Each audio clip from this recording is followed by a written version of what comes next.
Video பார்த்து குடமிளகா செஞ்ச கதையை தான் நீங்கள் பார்க்க போகிறீங்க. வாங்க வீடியோக்குள்ளே போகலாம். வீட்டில் குடமிளகா ஒரு வாரத்துக்கு முன்னாடி வாங்கின குடமிளகா அப்படியே இருந்துகிட்டே இருந்து வீட்டில் வேறு காய்கறி இல்லை. சாம்பார் வச்சாச்சு, அதுக்கு பொரியல் பண்ணுறது காய்கறி இல்லை. ஸோ குடமிளகா பொரியல் பண்ணலாம்னு சொல்லிட்டு யூடியூப் பார்த்துட்டே இருந்தேன்.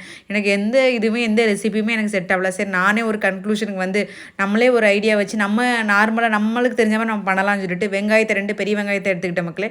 அதை வெட்டிக்கிட்டேன். நான் ரொம்ப குட்டி குட்டியாக வெட்டாமல் நார்மலாக வெட்டிக்கிட்டேன். அதை வெட்டி கொஞ்சம் 2 ஸ்பூன் எண்ணெய் ஊற்றினேன் கடாயில். அது கூட அந்த வெங்காயத்தை போட்டு கொஞ்சம் வதக்கிட்டு அதுக்கடுத்து தக்காளி அது கூட போட்டு என்ன செஞ்சேன், வதக்கிக்கிட்டேன்.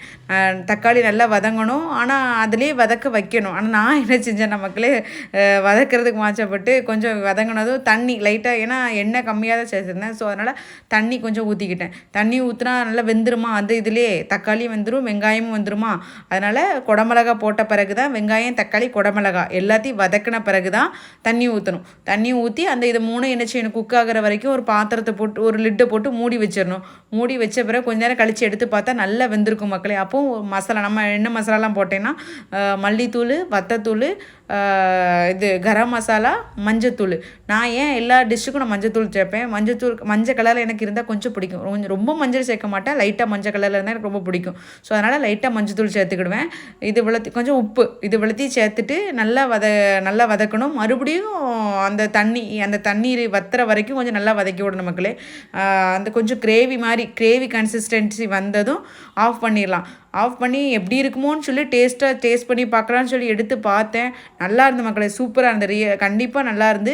நீங்கள் உண்மையாகவே நல்லா இருந்து. நீங்கள் வேணால் ட்ரை பண்ணி பாருங்கள் மக்களே. ட்ரை பண்ணிவிட்டு எனக்கு சொல்லுங்கள் எப்படி இருந்துன்னு சொல்லி கமெண்டில் சொல்லுங்கள். இது சாம்பாருக்கு நல்லா இருந்து. இது சப்பாத்தி கூட வச்சு சாப்பிட்லாம், அது கூட நல்லா தான் இருக்கும். இன்னும் வேணால் நம்ம இஞ்சி பூண்டு வேஸ்ட் வேணால் இதுக்கு வேணால் சேர்த்துக்கலாம்.